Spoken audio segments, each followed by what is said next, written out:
Hey everybody, it's Dale Jr. back again for another episode of the Dale Jr. Download. We got a great guest for you today. Luke Combs is going to call in and we're going to do an interview, and I can't wait to do this. I've known Luke for a while and have a lot that I want to know more about, so let's get started. The following is a production of Dirty Mo Media.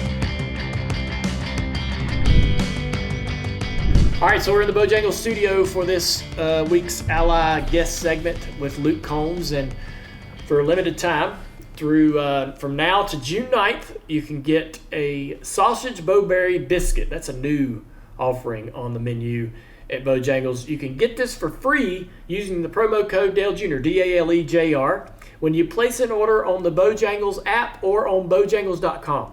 DALEJR is the promo code. Free sausage bowberry biscuit ordering on the app or online for a limited time. That sounds amazing. I wish I had one right here in front of me. But let's get right to it, man. I want to thank Ally for this guest segment. They bring us a lot of great guests every single week, and this is the same type of stuff. A great ally in Luke Combs.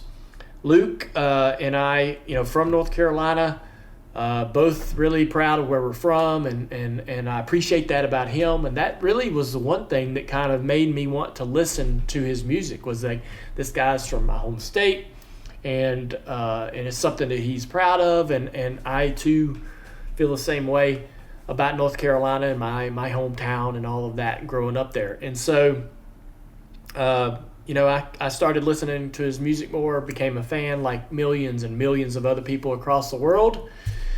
And but he's just a normal guy.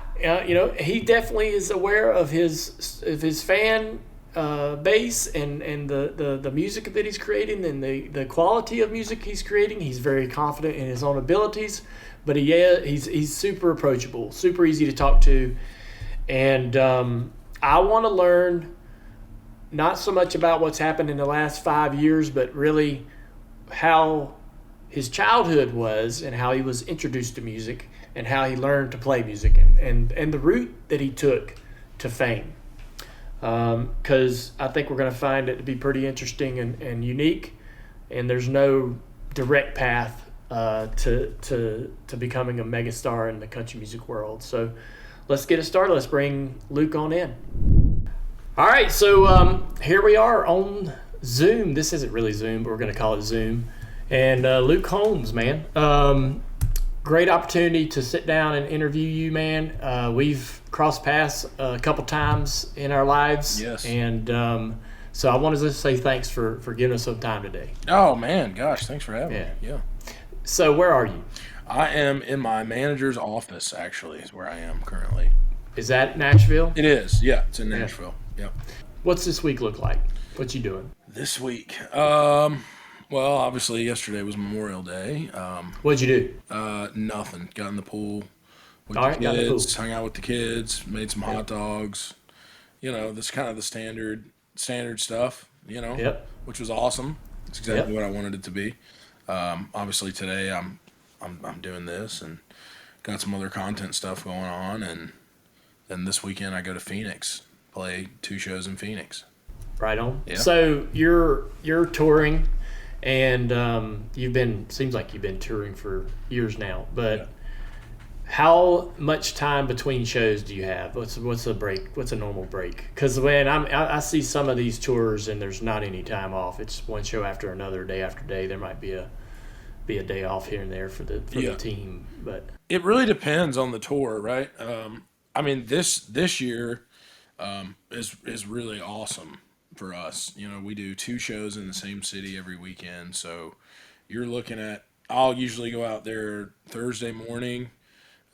We do our sound checks on Thursdays, and then play the show Friday, Saturday, go home Sunday. So usually Sunday afternoon I'm home, Monday, Tuesday, Wednesday I'm home, and then I'm off again on Thursday morning. So really like 3.5 days off, 4 days off a week, which is, more than you could ask for sure. You're living the life of a 2004 NASCAR driver. That's pretty much the schedule for what we were doing back in the day before they got rid of practice.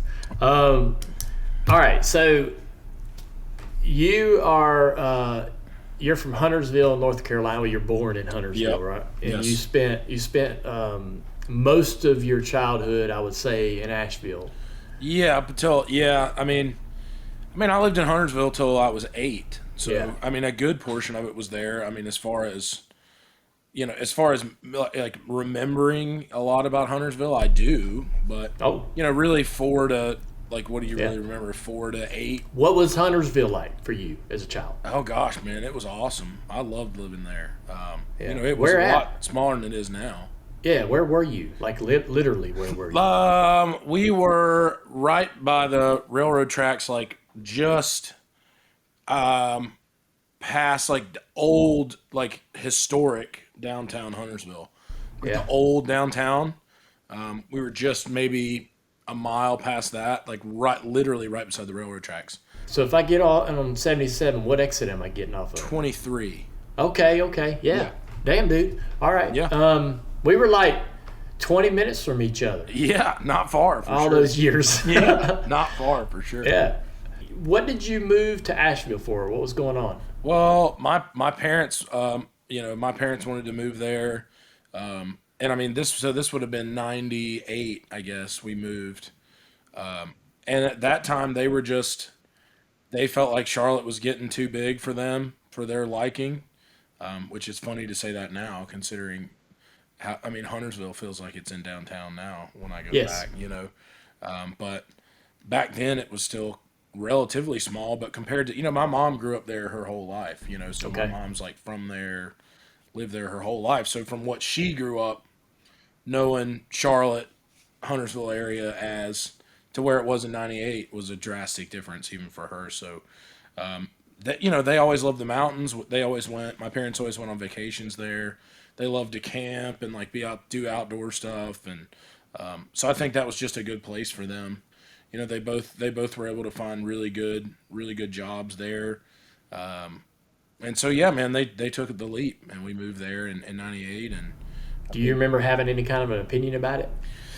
I remember just being like, well, I remember being like, well, it was not great because I had a good group of friends, even at that time, especially being an only child, was really important.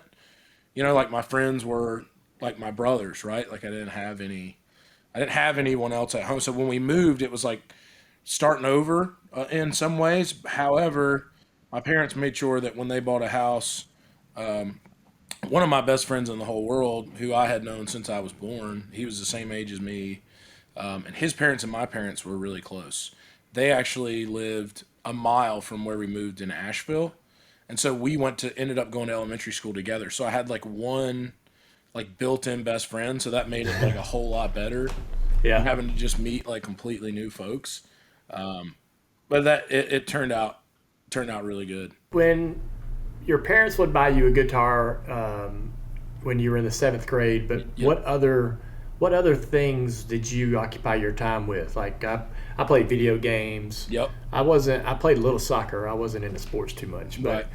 yeah, I had my friends on my street I played with, Sure. and we'd shoot BB guns and all that stuff. Yep. But A lot of what that. were you doing? A lot of that. We lived in like kind of an old, like maybe 70s type, not really a neighborhood, not like a, it didn't have like a name, it wasn't like a named neighborhood, but this kind of hill that we lived on had probably, I don't know, 30 some odd houses back in there. So it was like that neighborhood feel.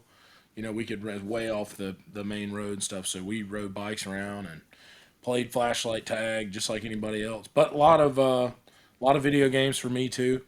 N64 was kind of the one that I really remember. Like the predominant part of my childhood was dominated by it was around that time. So Yeah. a lot of that. How do you play flashlight tag? I mean, it sounds. I can imagine what you. It's only so essentially we would go around the entire neighborhood and 9, 10 o'clock at night, and we would hide. There was one guy that was looking for everybody, and it would be. It was like looking back now, it's like I don't know how we got away with doing that, to be honest. Yeah, it sounds fun. Because we're just running through all kind of people's properties and Yes. Yeah, I'm sure they were like, "Who's this person with a flashlight running through my yard at 10:30 Yeah, at night?" we did that. We did that when we got older with night vision goggles. Yeah, see, we didn't have Like, any we get on. no MVGs, dude. Where I was at. We get on. I had all this property that I still live on in North Carolina. And we had all these these trails through the woods, and we get on golf carts and go hunting for each other on golf carts with night vision goggles. That sounds incredible. It was fun. So when you get this guitar in the 7th grade, I gotta ask you about this. Learning how to play the guitar, and this is a process for you. But I have a guitar, and I got that Guitar Buddy. Oh, right. Okay. Yeah, and so and I was messing with it, and I'm telling you, man, like I'm 50, I'm gonna be 50 this year, so ship sailed for me. But I badly all my life have wanted to learn how to play the guitar, even just in a rudimentary sense, just be able to kind of play a little bit. And it's a bit intimidating, and so I wanna know what learning how to play the guitar was like for you, because you kind of left it and came back to it, and so. Yeah. What does that even mean? Like, so when you get this guitar and they put it in your hands and you're like, I don't know how the hell, how do you teach yourself to play guitar? Yeah, it felt like, I think I was in 7th grade when my parents got me this guitar, right? So I was probably, 12? Yeah. Or something, somewhere around that Sure. age.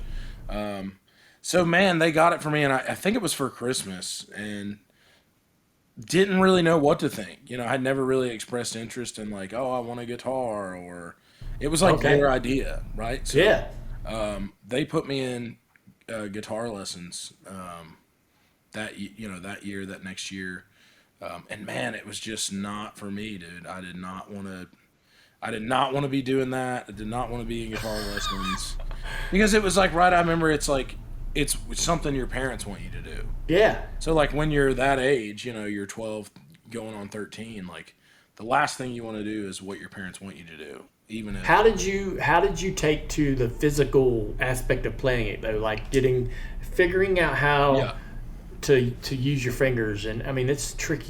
It is. I mean that all came later, man. It's like when I would take these lessons and stuff, it was like, well, if you do this and then when you come back next week, you'll have practiced, and I didn't practice. You weren't doing it. No, I wasn't applying myself at all. Yeah. I love to sing, and I think that's why my parents got me that guitar, because they figured, 1 + 1 = 2 kind of thing, I think was their thinking on that. But man, it just felt like something I wasn't interested in, and so I really didn't put anything into it.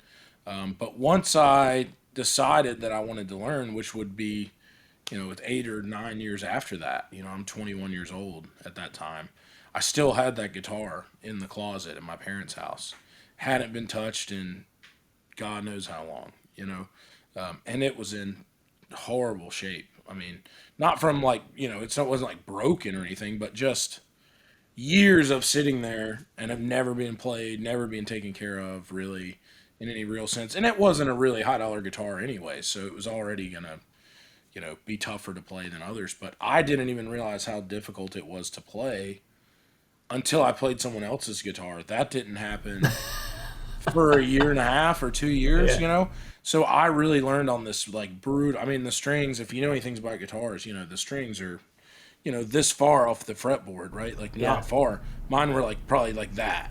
But I wasn't even aware that it was not good, right? So I think learning on that guitar really helped me develop my finger strength even more, because I had to really get after it to be able to play those chords, and it worked, and it was fine for what I needed at the time.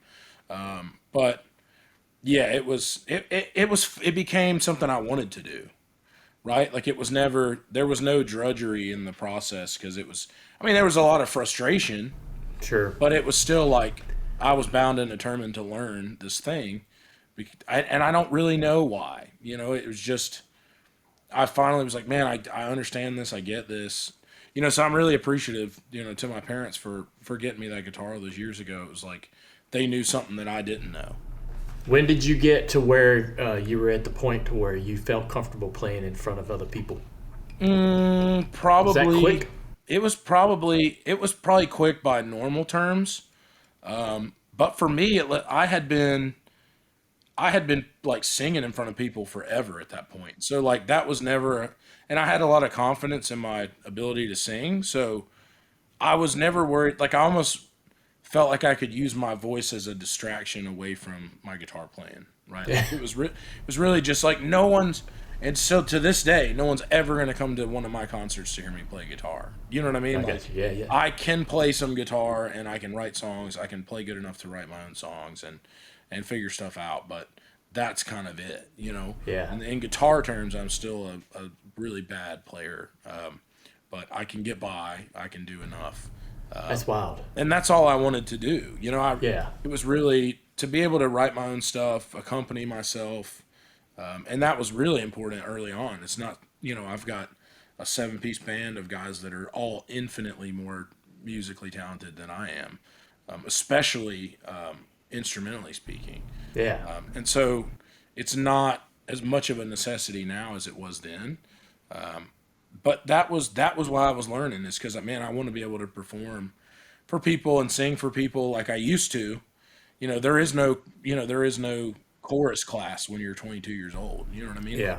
There was no other way I felt for me to keep singing, which was something that I really loved to do, other than learn how to play. Right? Like everyone wants to hear the guy that plays guitar sing and play guitar, but nobody wants to hear the guy sing that doesn't play guitar. Yeah. You can't go to a party and there's a bunch of girls there and just sing. That doesn't work. You got to play guitar, you know. You decided, which this is something you're absolutely hugely proud of, that you ended up going to Appalachian State. So you know this is fun because this is Luke Combs before he's a big star. Sure. You're going to App State. What's your degree going to be? What are you going to do? Gosh, it depends on the year. It's like Yeah. when I got there, I think it was like business or something, which would just felt like the safe, Yeah. whatever. Like at that time, it was like, who cares what I'm doing? I'm up here to have a good time. It really was like unimportant for me at that time. So I did business for a year, and then I actually transferred to criminal justice. So I really wanted to be a detective, like a homicide detective, is what Yeah. I really Oh, wanted wow. to do. Yeah. But that ended up not working out. Really the thing that held me back a lot was I loved all my focused classes, right? Like my criminal justice classes, I loved that. I was really interested in all that stuff.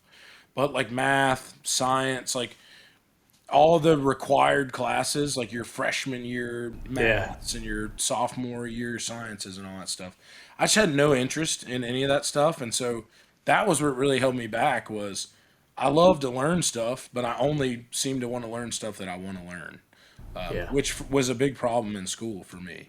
Because there was a lot of stuff that was uninteresting to me or I felt like wouldn't be useful to me, which I know now is probably a poor outlook in some ways, but that was the way that I was, and I can't change that now, and I'm still that way in some ways. So that was what really held me back in school was the classes that I felt like were unimportant to what I wanted to do, or like, Yeah. why do I need to take 2 different chemistry classes to go into law enforcement? You know what Sure. I mean? Like what is that? Why is that? So that was really my beef with college in some way. And also, man, I was really focused on having a good time too. Yeah. It can You be. think you'll ever go back and finish? I'd love to, honestly, at some point. I've looked into it. Yeah. We've reached out to them, and they're definitely willing to let me do that. And it's something I would love to do. But it's something I want to do, when I have time. Yeah. When my career's not as busy as it is now. Sure, yeah. I do know though, man, like you're a massive App State fan. I am, Like, big time, yeah. even though you haven't finished your degree yet, I think you'll go back and get it all done. Yeah, I'd love to, man. Because it really does. Like it bugs me a lot, to Yeah. be completely honest with you. Just because I feel like it was this achievement that I wanted to achieve really bad at the time, and I didn't apply myself like I should have. Yeah. That's been a big thing in my life in a lot of different avenues. I feel like, you know, there's a lot of things that I wish I would have done or I wish I would have tried harder at. Those would be some of my biggest regrets. You know, I feel like I let myself down in that category from time to time. Yeah. And so, yeah, there's a lot of those, you know, uh, stones left unturned that I kind of would like to go back and get another hack at. You know. Yeah, well, it takes talking about your love for App State and North Carolina. I mean, I want to learn. I want to know more about that. So, you got a lot. You're very proud of where you're from Yep. and representing the state of North Carolina and your roots. I love that. North Carolina. There's a lot happening in the state. A lot of Yep. great things going on in the state, but Yep. we rarely have stars in either sport or entertainment that are from North Carolina, right? Right. And that are always Right. repping us. So you're Right. one of those.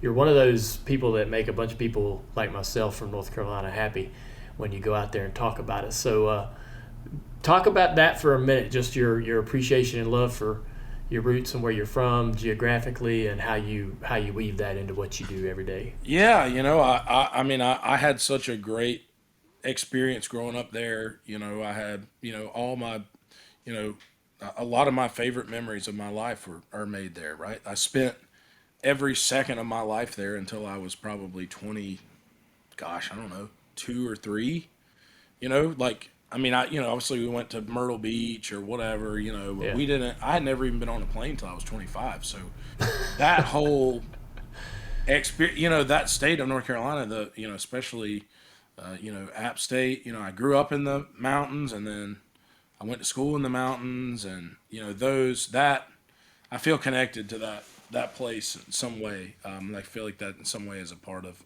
who I am. And, I feel in some ways the most like myself when I'm there. I do miss that. I do miss that place, just I mean, it sounds corny to say, but like just the air, the smell of the air in Boone, or, you get out in the woods somewhere in the mountains, it just feels different to me. Yeah. And I just feel connected to it. So I am very proud of being from there. And, I'd love to have a place there one day when there's time, when there's time for that. We got two, my oldest son's not even two yet. So we are in the thick of it. It's a stadium tour and diaper tour the rest of the week. It is like, it's full blown. Yeah. I want to talk about that, your family, in a bit, but I wanted to know when you were going to App State, you worked as a bar bouncer. Yep.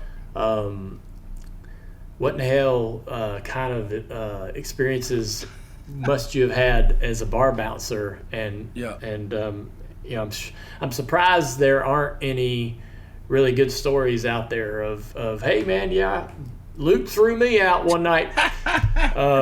I'm sure there's some, they probably just don't remember it was me, to be honest. I don't know if they really remember much from some of the folks Yeah. that I encountered at that time.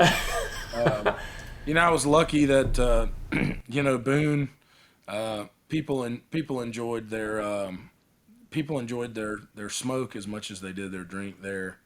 I think that's probably a pretty known thing. But so I think most people were pretty gentle there. As far as when people were going out to have a good time, there wasn't too many people looking to have a fight.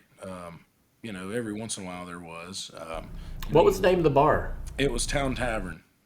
So they're still they have, gosh, I think 3 or 4 locations now.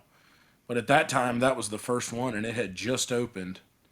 I mean, it was brand new, and like, when there's a new bar in Boone, it's a big deal, Oh man. yeah. There ain't a lot of bars up there, so anytime a new one opens, man, it's crowded, and they got great food. The environment was great. The location was great. It was walking distance to campus, so it was a poppin' spot. It was popular, but it wasn't very big.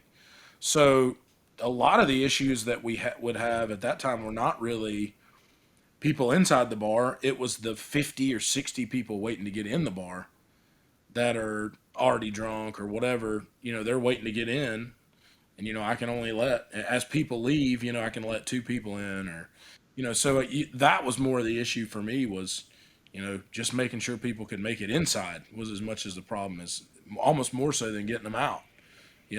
At that time, because it was such a new place. My first night that I worked was Halloween, so that was first time bouncing, busiest, one of the Yeah. busiest bar nights of the year, especially in a college town. So it was wacky, man, and it's cold in Boone too, man. Yes. I mean, Freezing outside. from you start working at 8 o'clock, or 7 o'clock, and it's the bar shuts down at 2.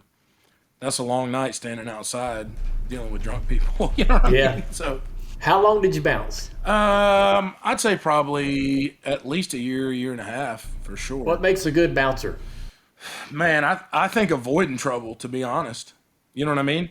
I think, Yeah. being able to, I think being able to talk people out instead of throwing people out is the most important skill, to be honest. I mean, if you got to get in some kind of physical altercation every night, if you're in 100 fights, you're going to lose a couple of them for sure. Yeah. But if you're in no fights, you're not going to lose any Did of you them. get in fights ever? I wouldn't say fights, man, Yeah. Just kind of wrestling. but it's more like, it's more like grabbing people and making sure they get out. Like I say, man, people were generally pretty calm, Yeah. and Yeah.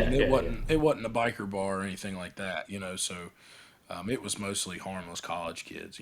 So you played at the same bar eventually. Yep. Was that, and were you bouncing and playing there ever at the same time? I think there was a small window of crossover for Yeah. sure. So people started to, had started to, like, obviously there wasn't a lot of bouncers at this place. It wasn't very big. There was really two of us, maybe three at most ever. So two of us would be working at a time at the front. And there was three guys that rotated in that. So if you went to that bar, twice a week, you would gonna run into me one of those nights Yeah. at least. So and like I said, it wasn't a huge place, so people kind of they stand outside for an hour, and they remember you on campus. Yeah. They're like, oh, that's the guy that's stands outside the bar or whatever. So that helped in some ways. So how do you start playing? Like, how do you, what is the first gig you played, and, Yeah. and how do you start to create these opportunities to be able to play in this bar? Yeah, at that time I was really learning. I was teaching myself guitar at that time, quietly. Just in my apartment, whatever. I wasn't. I wouldn't say I was a well-known figure on campus or anything. I wasn't. I went out and had a great time and stuff, but in no way was I like, some super popular guy or anything like that. So Yeah. it was really just. I hung out. I played rugby for a couple of years there. Rugby? Yeah, I played rugby there for Damn. about 3 years. That was a really good time. I enjoyed. So Like, I had a lot of friends. Was there, you were on the school's rugby team? Well, yeah. I mean, it's not like a scholarship type deal. I got you. But yeah, and so I enjoyed that a whole bunch, man. I really enjoyed that, and some of my best friends. That's rough. Yeah, it was fun, dude. I loved it though, man. It was so much fun. I'll tell you what, man. A lot less injuries in rugby than football. Yeah. Because when you're not wearing pads, you're a lot more cautious about what you're doing to your body. Sure. Yeah. You know what I mean? Like when you don't have a helmet on and you got to tackle You're gonna, someone, yeah. you're a little be bit careful. less reckless than when you do have a helmet on. Yeah. Because you understand that like the chances of hurting yourself are a lot higher than hurting somebody else. So there's a lot less injuries in that, at least head injuries and stuff. I mean, obviously, people tear ACLs and stuff like that just as much as they do in any other sport. But man, I had such a good time doing that. It was so much fun. And so I had buddies that, a good group of friends that I had been doing that with for years. There's probably 30, 40 some odd guys. We had two sides, so an A side and a B side. And so, Yeah. 30 some odd, 40 some odd guys that were kind of doing that consistently together. And we were all pretty close knit. We spent a lot of time together. So we had a bar that we hung out at a lot that at the time was called Parthenon Cafe. It's no longer there. There's still a bar. There's a new restaurant bar. I think it's a Mexican place in that same building. But actually the bar I was working at, I asked my boss, Justin, I was like, hey man, I've been learning to play and stuff, and can I play a show here? And he was like, well, he's like, we're in the lease, we're not supposed to have live music because there's apartments upstairs. Yeah. And so I said, well, I live upstairs, and I know everybody else that lives upstairs. There's only 7 apartments up there, so I know everybody that lives up there. And if I played, we would all be downstairs. And he's like, well, I don't want to like. He's like, it's too much of a risk because like if I lose my lease, I'm like screwed. Like if I lose my lease, then like I go out of business. And so I could understand that. I got respect for that. I was bummed out, of course, for sure, because I wanted to play, and so I was hanging with some of my teammates at Parthenon, and the owner of Parthenon was awesome. He was a total wild card. Just kind of whatever happens, he was down Yeah. with. And so I asked him the next week or whatever. I was like, "Hey man, could I play like a gig here?" And he was like, "Yeah, whatever." He's like, "Go over to the calendar and just put it on there." Like that was how my first show happened. Yeah. I wish it was that easy to book shows the rest of the time after that. But so I went over and picked a date out, and he was like, "Oh, we'll just do $1 cover, whatever. I'll give you some free beers, and that'll be it." So I wasn't going to Yeah. get paid anything other than people coming. And so my buddy Adam, he let me borrow his guitar. Or no, my neighbor actually let me borrow his guitar, and Adam let me borrow his little speaker setup that he had. And so I made $200, man. Like 200 and some people came to see my first show. People that I knew, friends of friends, kind of thing. It was just like, hey, I'm gonna just be playing country covers, whatever. And it was fun, dude. I loved it. I had so much fun, and I used that show. I went back to the bar that I was working at, and I said, hey, I had this show across the street. I mean, it's right. I mean, it couldn't be a quarter mile from each other, if that.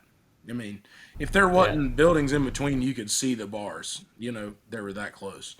Yeah. And I said, hey, man, I played a show over here, and I made 200 people came out to this show. And I said, I could either continue to do that over there, or I could do that over here. Kind of up to you. And so Justin was like, well, yeah, man, what the hell? Let's do it. Do you remember that first show? Oh, yeah, for sure. So, Yeah. what song did you play that you knew you were like, this is gonna get them going? Dude, the hit? What was the Yeah. hit? Cruise, Yeah. man. Cruise that was the song, dude. That was Yeah. like at that time it was like that was the song. It was like that wagon wheel, dude. And that was before the Darius version. Because Right. Old Crow, they got discovered on the streets of Boone, right? So Yeah. Oh, I didn't know that. yeah, so people loved them there, so they were really popular, and that song was already like wildly popular too. So Yes. you rock that one, you rocking Cruise. I'm trying to think a lot of Luke Bryan stuff was going on then. He Yep. was killing it. That huge album that his biggest album he ever put out came out that same year. So all that stuff was massive. Aldean stuff was huge at that So time. that's got to be interesting, man, for you. That makes me think about this. So you see these guys now, right? And you're kind of on their Yeah. level, and you're on your run to this mega stardom, however far it goes, right? And now you cross paths with these guys, and you covered their songs, a handful of years ago. Right. Does that conversation ever happen? Do you ever go, "Hey man, I used to play bars Gosh, in Boone covering yeah, your song"? I don't know if we ever talked about it. I just kind of assumed that it was understood. I think A You know what I known mean? thing? I mean, I don't Because think they there's did the same anybody- thing, I don't think that anybody that's come up has ever not. not covered, right? You've been doing. I mean, Yeah. it's been a lot of their time doing covers. I mean, Yeah. if you started out gigging the way that I started out gigging and the way that other guys gigged, I mean, now it's different now. I think with social media and stuff, like people don't have to go out and gig as much as they did to get deals, right? Yeah. I mean, obviously, I was helped tremendously by social media as well, but for me, the answer was always playing shows, right? Like, Yeah. nobody's going to see a picture of me and go, man, I got to go see that guy. You know what I mean? Like, I had to get people in. Like, if I can get somebody in the door, I know I can make them want to come back, and that was always, for me, playing shows was always the way of doing that. You said that you felt like you weren't received well with the music industry early on because you didn't look like the typical country music star, and you just mentioned just now like you needed to get them in the room, Right. under in the tent, right? Yep. And so, but now, I mean, I got a friend of mine who also doesn't look like the conventional country music star that's trying to get some traction, and you're sort of opening up this whole new avenue for one, musicians that want to make it in the business. How did you finally kind of get some traction? How did you, I know you got people in the room and you use social media, but what was the one thing where you went, oh, hell yeah, that worked. I'm going to keep doing this. What was the magic, I guess, to get people to plug into your music?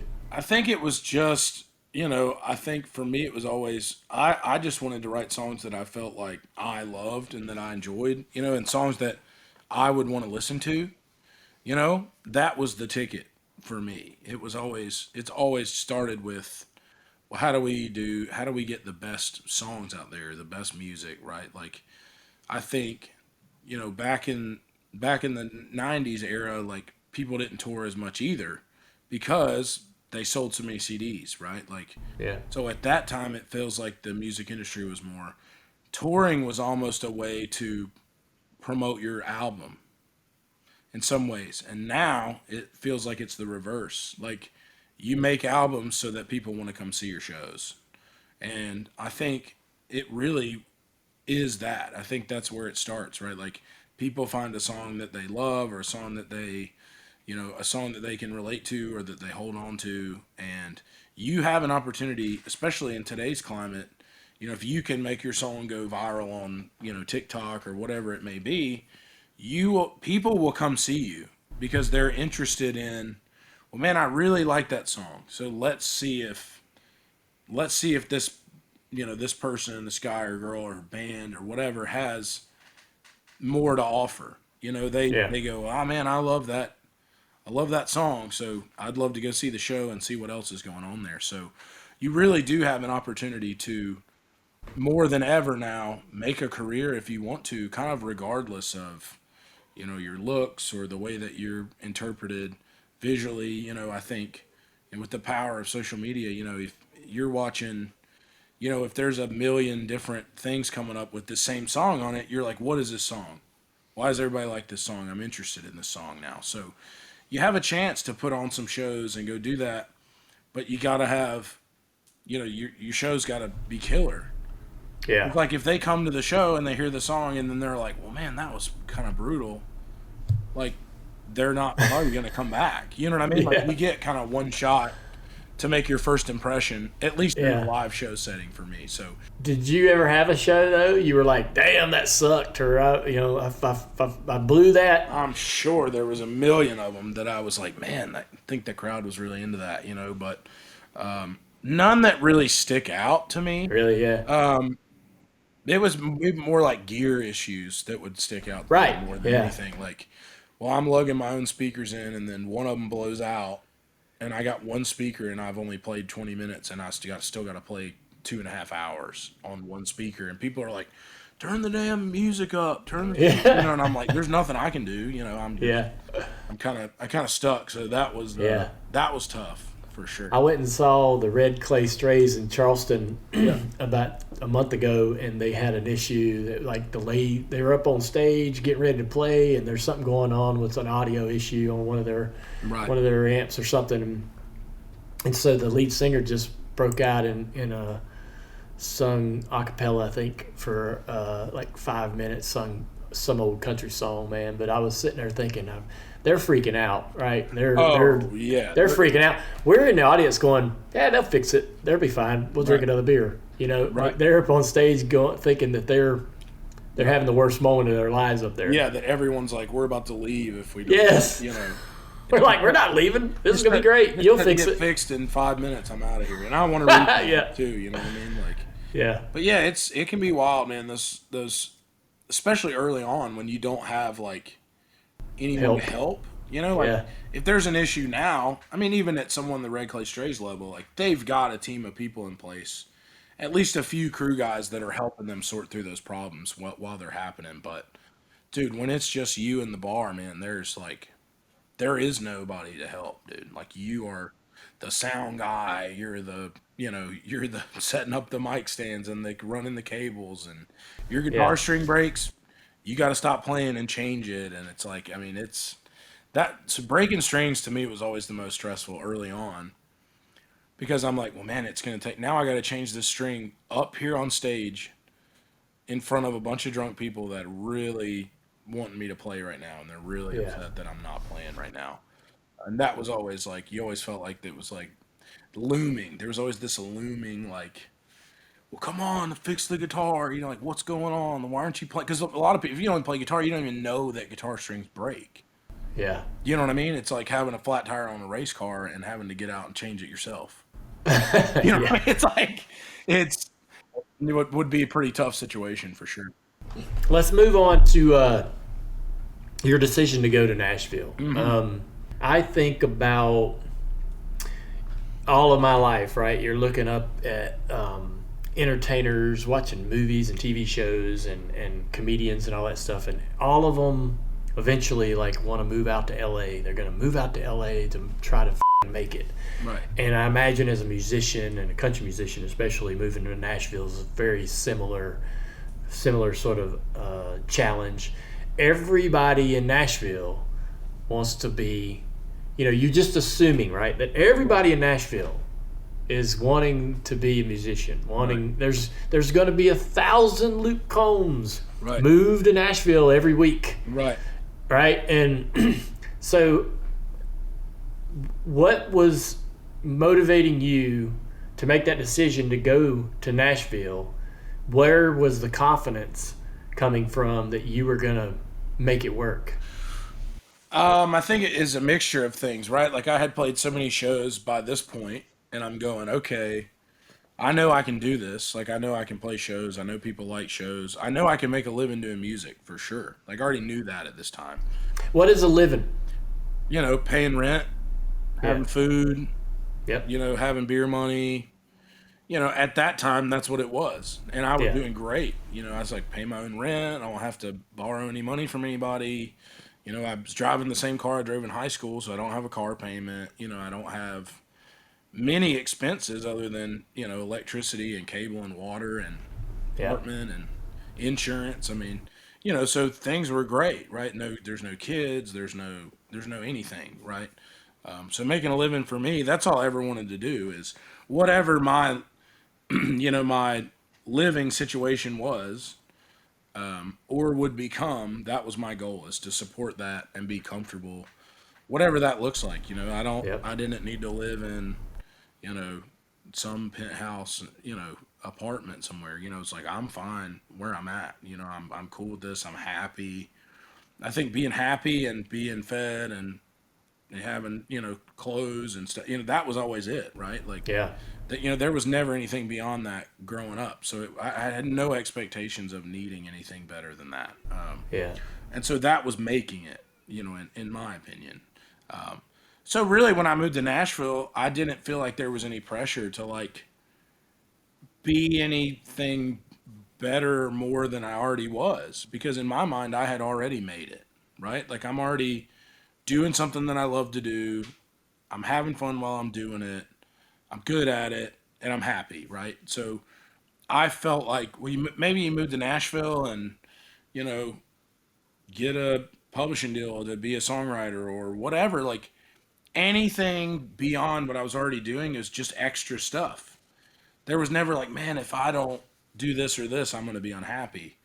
Like I felt like I had already figured out the cheat code to life at that point by just being happy doing what I was doing and making enough money to get by, and I mean that was really it. There was no, I couldn't be let down in some sense of the word, because I knew worst comes to worst, I can move back to North Carolina and play shows here for ever if I have to.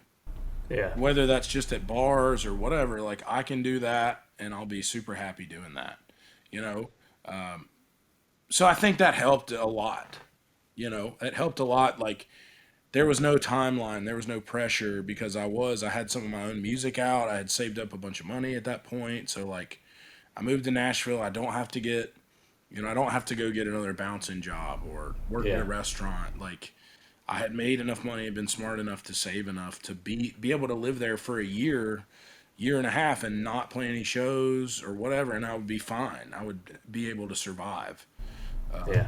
So I just wanted to go out there and give it a shot, and see if, I feel like I'm good. Am I good? Am I good enough to be better than this? I don't know. So I really gave myself the opportunity to go to town and just give myself an opportunity to see the way I stacked up against everyone else that was doing the same thing. So there's a lot of, I don't know about this, but I'm kind of getting the idea that there's a lot of avenues to take in Nashville to be successful, to your point, to make a living, right? Mm-hmm. You got, people on Broadway that are playing gigs at those bars regularly, and they make good money there.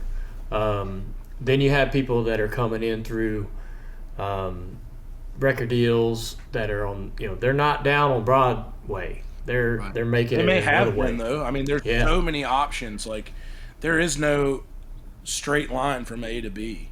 Right. What was your route? My route was come to town, and like I said, I had money, right? So I had money that I had saved up from playing gigs, and selling, the couple songs I had recorded previously, and so there was no. I was like, I can come here and just focus on music for a year and a half, figure it out from there. In a year and a half, I'm going to have to figure something out. Like, how am I going to get some income coming? Because there is no gigs like there was in North Carolina in Nashville. Because you can't just walk up, you can't just go down to the bar and say, hey man, I'd like to play. I mean, you can, right? But then it becomes, then I'm doing, in my opinion, in my route, I would have been doing what I was already doing in some way. You know what I mean? And like at that time, playing with my band back in North Carolina, like I had got to the point where we were making some like, a couple $1,000 a night type situation for the right gig. So that's not going to happen on Broadway, and so I said, well, man, I feel like I've already done my version of Broadway was in college, like booking shows in North Carolina, traveling around. And I was spoiled because I said, well, why would I go down to Broadway and make $100 if I can go in North Carolina and make $400 or $500 doing the same thing and play less, and people actually would maybe listen to songs that I wrote if I was in North Carolina. So I really wanted to focus on writing songs and writing my own songs and having my own material. Where do you go to write? I mean, I would really write anywhere at that time. I mean, there's no publishing deal. There's no anything. Who are you writing with? I'm writing with people I meet in town, right? So there's, at that time, songwriters nights were a huge thing at that. What is that? So it's like, you'd go, there's a few nights. I mean, there's one, I'm sure there's a multiple every night in Nashville. But at that time, there's 3 or 4 that had a really great reputation for, established writers, young and up and coming writers, people with no prior, kind of exposure or connections, like where all those people would go to listen to each other. It's almost like I don't have really a racing comparison, but it's the racing version of what we're going to the dirt track. You could see Dell Jr. in his prime might be racing at the damn dirt track. Okay. You don't know. So you go there. So right? What does this place look like? Is it a bar? Is it a restaurant? What's it look like? It depends on the night of the week. I mean, there's 3 or 4. At my time, there was Whiskey Jam. That was Monday nights. And obviously, Whiskey Jam is so much bigger than it was then. Yeah. It's so much bigger now than it was then. It was really just kind of a writer's night at that time. What is even happening, though? Like, you walk in the room, sit down, and people are just, like, getting in groups writing music? It's not, there's no writing taking place. It's people playing songs they've written. Okay. Yeah, and so And so if usually you're in a bar setting, it's usually in a right, bar so you hop up there. Hey, I wrote this song. Want to get it? You go up there, play it, and you Right. come off. Some of maybe like you say, some of the more established people, maybe the Sure. big guys in the room. Yeah, it's like you never know who would be in there, right? So it is a bar. So They might. there's some small amount of Vanderbilt college students there. They might, but so you're hoping to get. You're hoping Notes. somebody hears you and go, and it's not necessarily, well, hey son, I work at Sony Records and you're No. getting a record deal. It's not really that. Right. It's for me, it was more meeting other like-minded people who write songs. So And then getting I together had- and writing songs. and then we together. began writing songs together in the future. That was the goal at that time. And then after I met enough of those folks, that I felt like I wrote good with, that I got along with, that I was friends with, it just goes from there. And then, over the course of the next 2 years, like all of a sudden one of us would get a publishing deal. And then What does that mean? so then you're essentially you get paid like they call it a draw. The term would be a salary. Essentially a salary that you have to pay back, which is a super weird thing. The whole publishing Yeah. world is wild, but that's a whole nother hour podcast to get into. But you essentially get a salary that if you write a hit, you pay back, right? So that You're writing a song somebody else might hit. you're hoping so, and you're Yeah. writing five times a week, maybe more. Have you wrote a song that someone else took and made a hit out of? Yeah. How many? How many? Number one. How many times? Number one's I think probably one. Yeah. I think the one song that somebody else did that was a number Damn. one. And so let me ask you this. So like, I've talked to some of your friends and about this a little bit, and there's some people that enter in the circle that we know that write Yeah. and have wrote some big songs. They also are trying to like have their own music career, right, Correct. as musicians and Correct. singers. But so when you know, like you believe in yourself, like I can freaking do this. I know I can do this. Right. But right now I'm going to write this song that somebody else is going to take and do what I want to do with it. Sure. How do you justify that in your mind? I think well again there's a few other pathways, right? So like I think in my opinion some of the best guitar players in the world will never step on a stage because one, they might not want to. Yeah. Two, like all the guys that are my guitar techs on tour are incredible guitar players. Are easily good enough to play guitar in a band in a stadium for almost anybody in the world if they want to. But some guys don't want to do that. Some guys are really great songwriters, and one of my best buddies, Jonathan Singleton, he produces my records for me. He's one of my favorite writers ever. He's an insane singer, insane guitar player, insane producer. Dude, he had a deal, did the artist thing, and it's like, it's just not for me, dude. Like, he's got kids, he's got a wife, like, he loves being at home, he loves hunting, he loves being in town, he loves, going to his studio or going to our publishing company that we own together and writing songs with our writers that we have and trying to make other people successful is like what's fulfilling to him. So, Yeah. just being talented at music and just being a great songwriter or just being a great singer, it doesn't always mean that you're going to want to do the artist thing.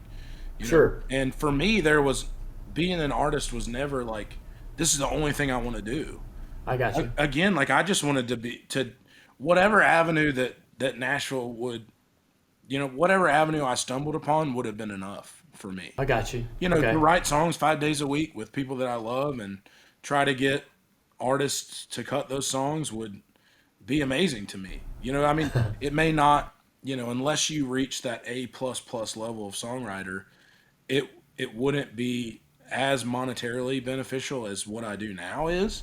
Yeah. But again, it was never about the pursuit of like wealth or like money. Like it's all about like, how do I be happy? Right. So like, Yeah. I think Jonathan's situation is one of those where he's found what makes him happy in the music business. And there's so many avenues that aren't, I'm the guy singing the song on the radio. Yeah. So many opportunities to be successful and enjoy what you do doing music. And you don't have to be the artist. So how do you get to the point to where you're gonna cut your first EP?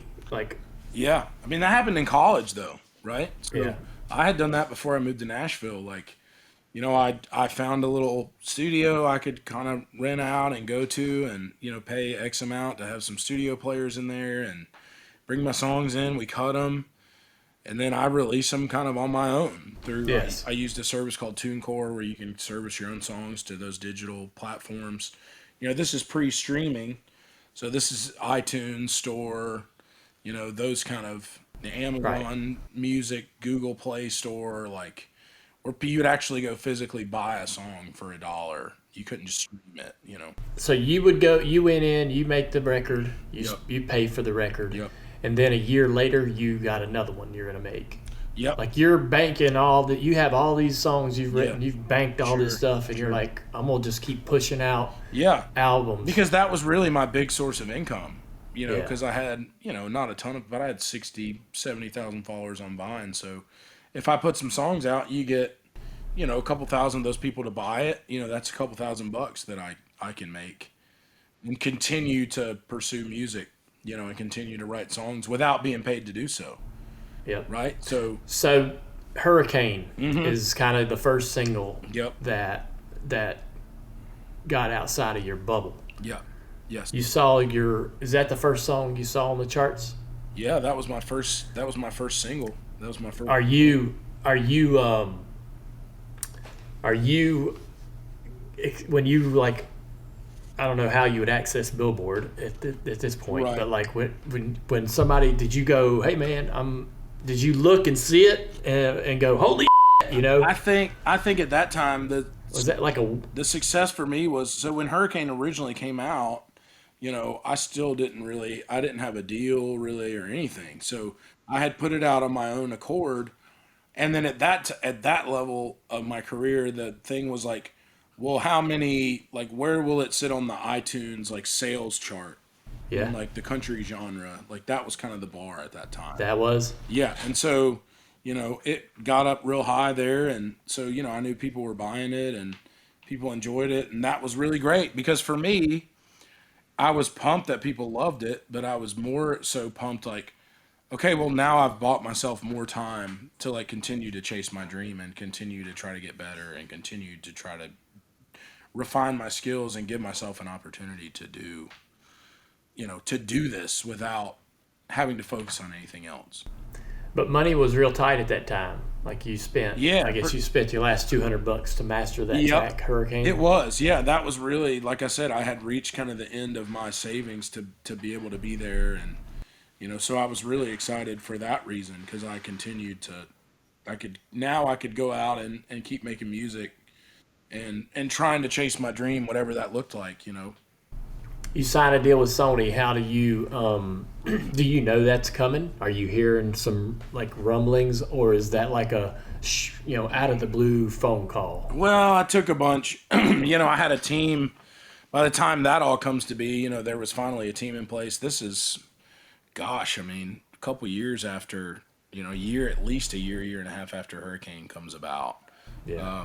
I have a team, kind of a small team in place at that point, and so we went and met with, I don't know, maybe four different labels that were all interested. Really? Yeah, and Yeah. so you kind of was like, I was kind of prepared for it at that time. So I got you. I Yeah. kind of had, my choice of the labels, almost all of them at that point, and so was really able to kind of negotiate a great deal and figure out where I fit in the best at. And yeah, that ended up being Sony, and I'm still there, so it worked out. Yeah. Why did you want to? What was it about Sony that was, what were the things, the boxes they checked that made you want to go there? I think it was funny. I had a meeting with their A&R staff maybe a year before that, and it was just me. I went in there by myself, two different folks, and they were like, "Man, we'll let you know, call you back," kind of thing. And there's a lot of those meetings in Nashville. I call it the Nashville no. It's never a no. It's the, hey man, we'll be in touch. You know what I mean? It's like, Yeah. that's the, Yeah. that might as well be no, right? Oh, yeah. And so it was really, When we had those 4 meetings all within a week of each other, when we went and did the Sony meeting, which would have ultimately been my second meeting, they had the entire label was at this meeting. Like everybody that worked at this entire label pretty much was at this meeting. My other meeting had been, one or two folks and well, play us a song and great. Or, I already had my first record was already done at that point. So, I already had a product that was ready to go. And when we went in with Sony, it was like, here's the marketing plan. Here's what we Oh think yeah, about this. Here's how we're going to do it. Here's why we want to do it. Here's, when we're going to take it to radio. Here's like they had this whole plan laid out. Like yeah, they were that it just in my mind they were more excited about it than anybody else was. yeah. And it felt like everyone else was like more just reacting to something that other people were reacting to. Yeah. In the sense of It's they were like, well, if somebody's going to sign this guy, we should sign him because, and then we would just go from there. But Sony already had this whole plan in place, which is why I enjoyed that so much. so they re-release Hurricane, and Yes, what essentially. does that really mean? Well, nothing in theory. They just serviced it to radio, so it had already Yeah. been out for some period of time, and so then they just start using their team to promote it to country radio. Does that mean so Hurricane? Would it be like, hey, Hurricane's well known in this geographical part of the world that Sure. knows me, Hmm. and now it's like reaching Sure. the entire country and continent. So they're going out trying to get it on the radio, which Yeah, gets it, in the ears of that millions was a and whole millions of new people, right? So that right. opens up the door. At that time especially, it's the ultimate marketing tool because that's what I always needed was like I need people to hear my song. Like people aren't gonna get it until they hear me or until they see the show. Like they're not gonna see a promo photo and go, man, I gotta check this guy out. You know what I mean? Yeah, Like they were just that was the hugest moment for me was being able to get that songs in the ears of millions and millions of people when they drove to work or when they were driving home from work or when they're on the lake or whatever it is like and that was the new at that time that was the big version of hey man my song blew up on TikTok. yeah, It was that and version of like everyone's hearing it and everyone's going what is this guy, who is this guy, like I want to hear more. exactly. That was my You opportunity. release you released this one's for you. Yep. Um, 5 number one singles. Yeah. Yeah. So, I mean, is it like going from 0 to 60 in terms of like your whole life, everything, all your lifestyle, you're Yeah. making a living, Yep. you know, Yeah, it is changed this like drastically. all overnight? Yeah, it felt that way. I mean, I was playing so many shows though that there was no. I mean, you're making a lot of money, but you hardly even have time to spend it at that You point. didn't have like that moment where you're like, God dang, I pinch myself because I can't believe these songs that Yeah. they're good. You love these songs, but Right. now people, the world's telling you they love your song, right? Right. Yeah. I mean, One I after the other. I have honestly that one of those moments every day at some point. I mean, still, I'm just Yeah. like I just really can't believe it because I never expected any of this to happen. I mean, I knew that I moved here in hopes that I would be able to achieve my dream, whatever version of that, the good Lord was willing to lay in front of me. Yeah. That was what I wanted. So I knew that I guess it was possible, but did I think that it was a realistic goal? Not particularly. I just made all these really small achievable goals over the course of, it was what's a goal I can achieve in the next 3 months. Yeah. And it was just a series of those until the goals all of a sudden are massive, Right. right? It was never like when I picked the guitar up, I said, man, one day I want to sell a stadium out. Because how do you get there, man? How do you get there Right. from that to that? There's no realistic path to get from there to here. You have to go, how do I be able to play one song on the guitar and sing it at the same time. And Yeah. then it goes, now I want to play a second song. And then after you can play 10 songs, you go, well, maybe I want to write my own song. And then you go, well, now I can play 20 songs, and now I want to go play a show for people. And then I go, well, now I want to play a show once a month. And now I want to play a show once a week. And now I want to play 3 times a week. And now I want to record my songs. And now I want to move to Nashville. And now I want to get a publishing deal. Now I want to get a record deal. Now I want to get a song on the radio. Now I want to get, another album put out. And then now I want to play Red Rocks. And now I want to play a, arena. And now I play a stadium. And it's like, it just, it was a crazy version of baby steps in some way. Yeah. Just, you became, Eric Church was one of your heroes. Eric also went to App State like you did. Yep. North Carolina guy, proud of North Carolina. A lot of similarities there. You had the opportunity to collaborate with him. What was that? What's that moment like when I know you're established, but you also, I do this with race car drivers, right? I get in the room with any of my dad's peers, right? Yep. Even though they're normal people to me, I also am a bit starstruck and amazed to be sharing the room with them, right?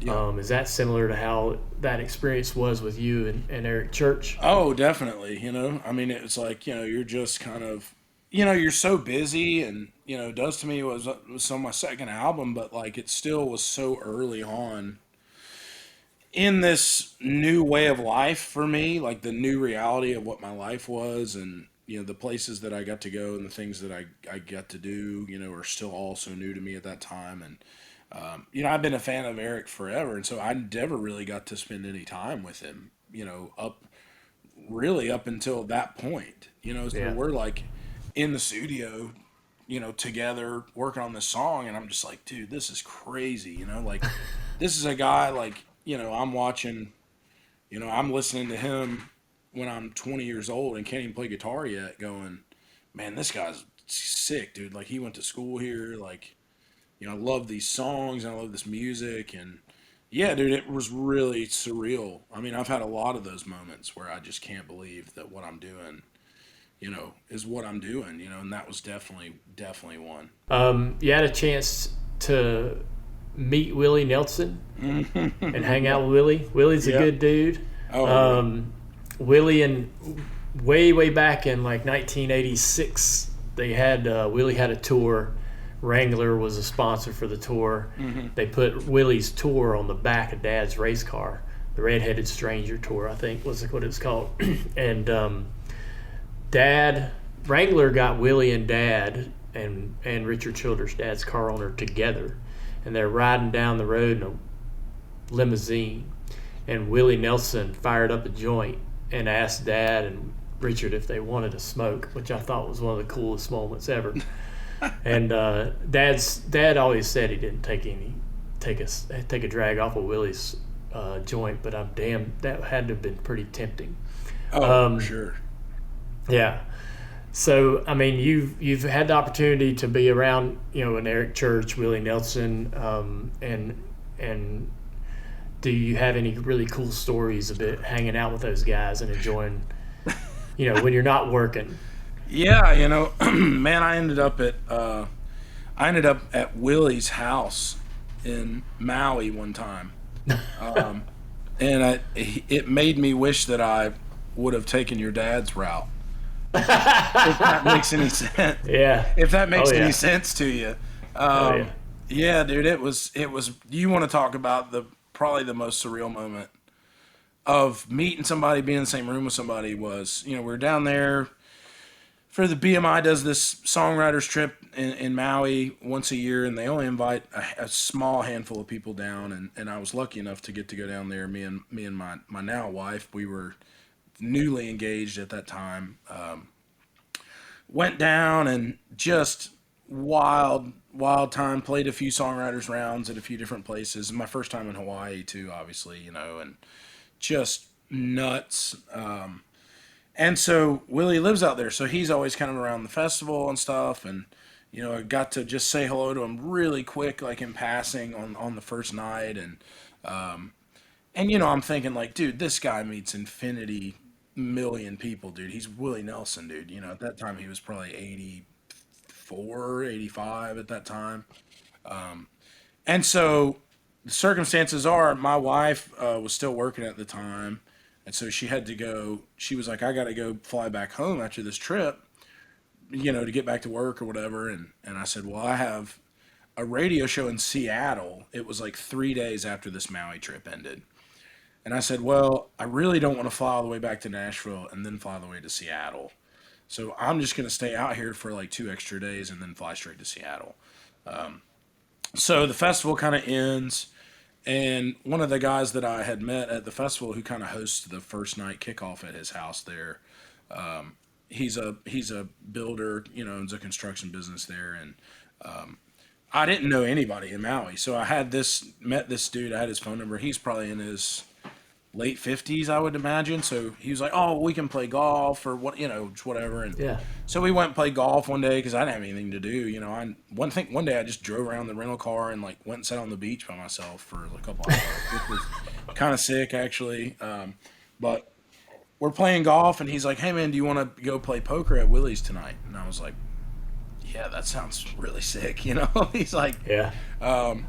So he's like, oh, I'll pick you up at the hotel or drive you out there. So we drive a decent ways out, kind of into like a, you know, different side of the island there.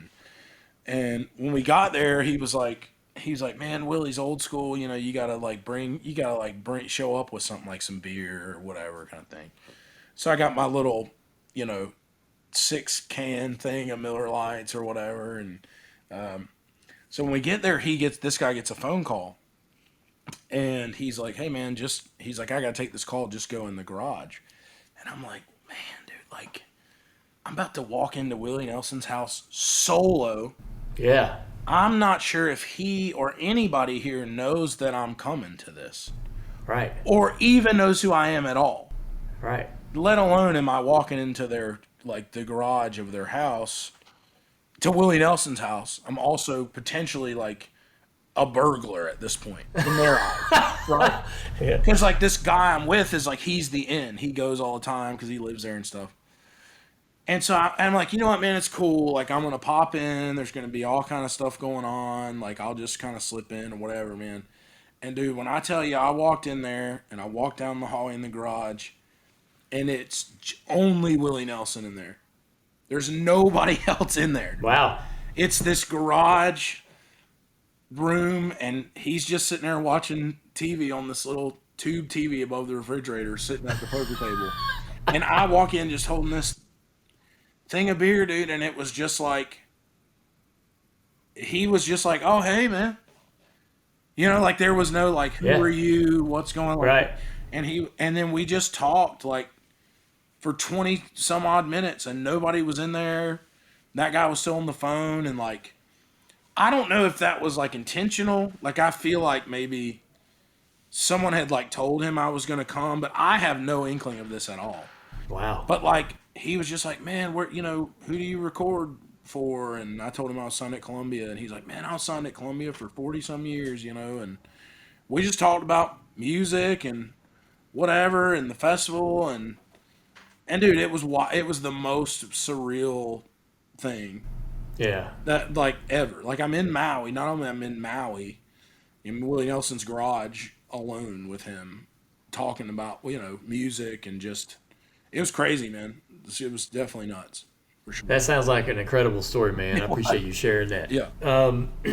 I every once in a while, man, you have these moments where you're like, how in the hell did I get here? Yeah. And that's definitely has to be one of them. Oh, for sure.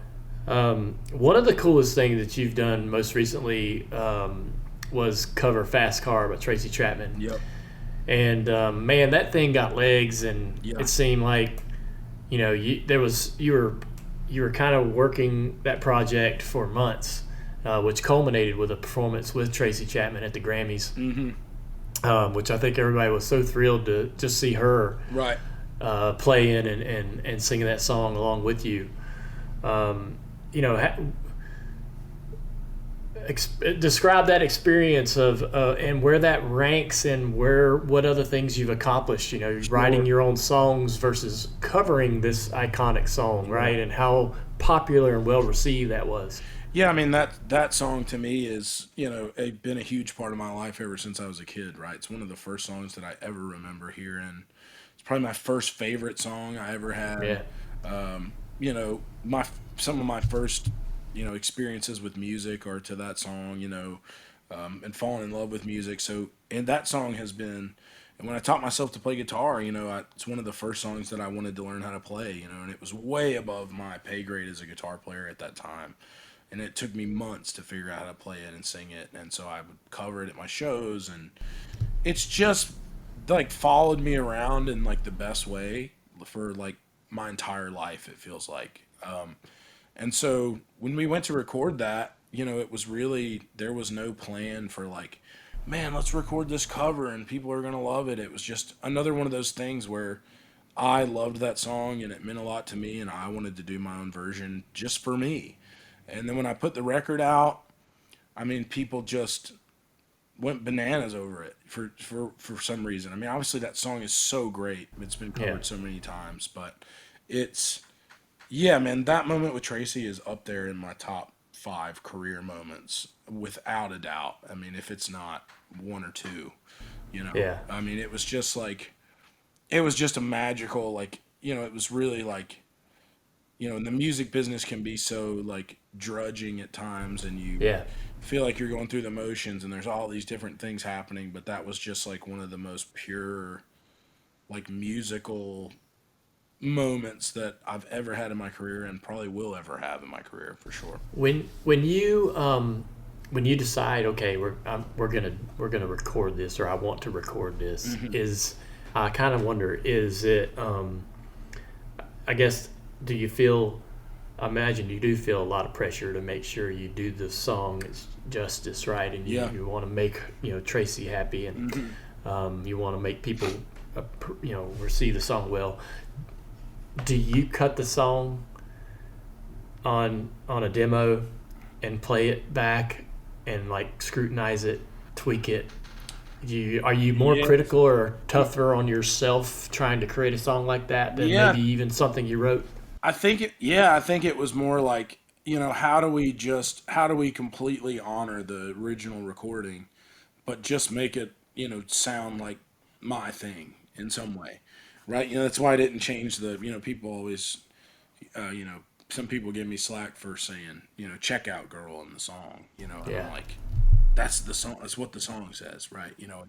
And so I just wanted to really honor that version, the original version. And, I didn't think in a million years that Tracy would ever hear that version of that song, but I knew that. Really? No, I didn't know or think or have any intention of that being a really popular, right? It just happened on its own, and so I got you. I didn't think, well, man, I'd love this to get in front of Tracy. And then, it's like, I knew that maybe, somebody would play it for her sometime, but all I wanted was for her to hear it and go, yeah, man, like that guy, I appreciate him doing, keeping the song true to itself. That's all I, would have wanted out of that.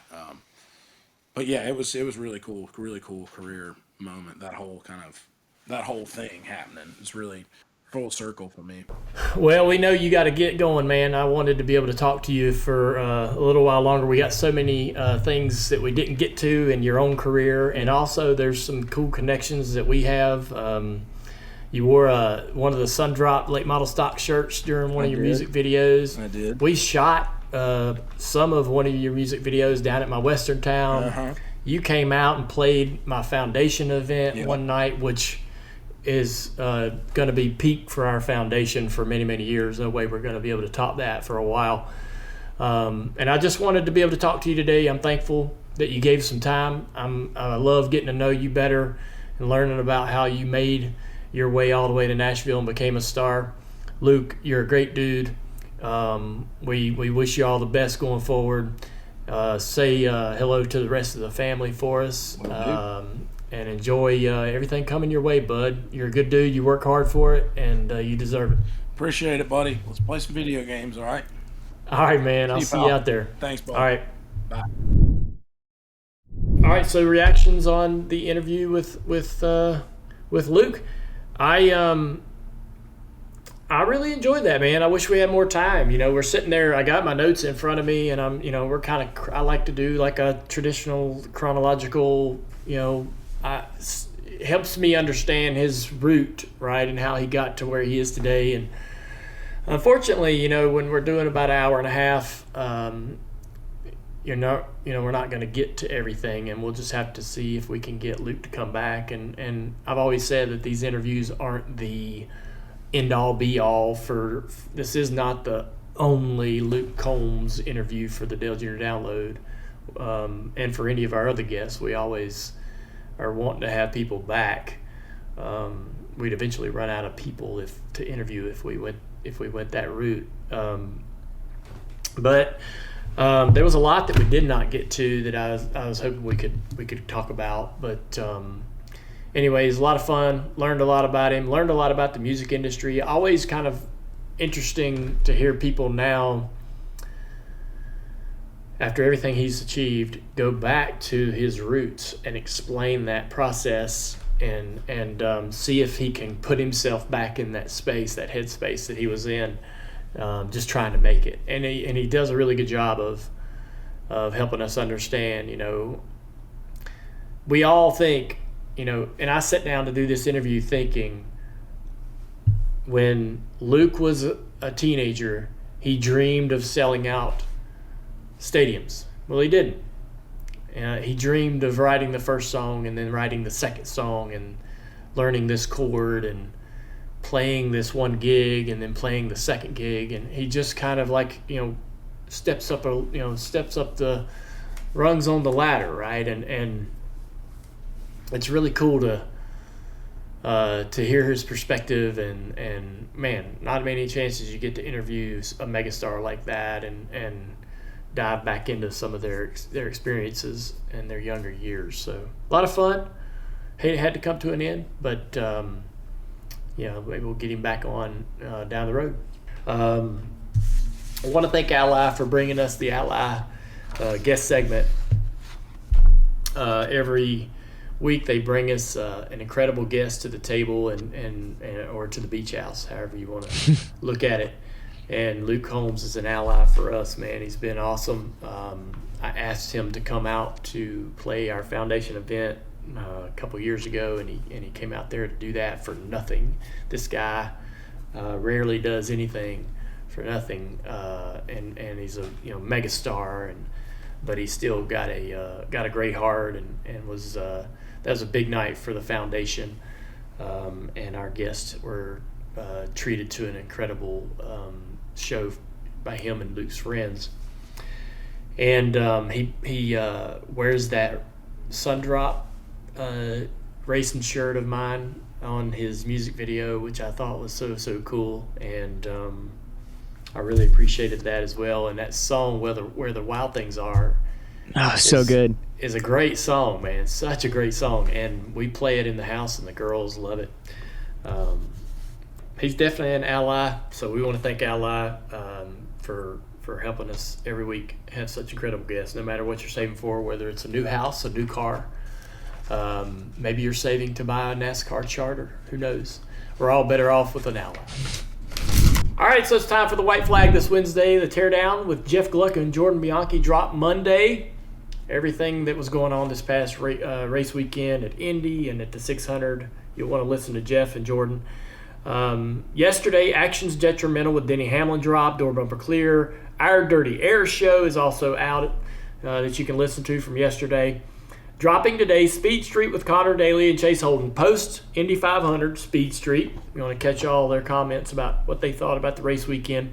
Tomorrow, DJD Reloaded is back, and Dirty Modo with Steve Letarte and Tampa Tims. And don't forget the Denny Hamlin Bracket Challenge is back for its second year. Go up against thousands of people, including myself, who are going to fill out brackets. It's a single elimination tournament featuring 32 drivers from NASCAR's Cup Series. The tournament stretches over the course of 5 NASCAR Cup Series races in June, beginning this weekend at Gateway. Fill out that bracket now to participate. This will end June 30th at Nashville. There's all kinds of prizes for the ultimate winner of this bracket challenge, but also prizes for 11 additional winners. It is free. Don't cost a thing. We're just letting you have this. Come get it. The bracket is opening on. It opened on Tuesday at 10 a.m. and it closes at 3 p.m. on Sunday, right before the green flag at Gateway. So you have to fill the bracket out now. You can't fill it out later. DirtyBowMedia.com/bracket challenge. It's been fun. This is our first recording from the. This is our first week recording from the beach house. We call it the Sandcastle. So, yeah. It's not something you're supposed to laugh at. Right? I thought it was a good name. Okay, thank you, Andrew. I'm sure it had better. It has better. A better response would have been, "Well, it's a great name." You busted out in laughter. I like the name. That's how I react to a good name. Oh, I did it too. Oh, right. See? So, yeah.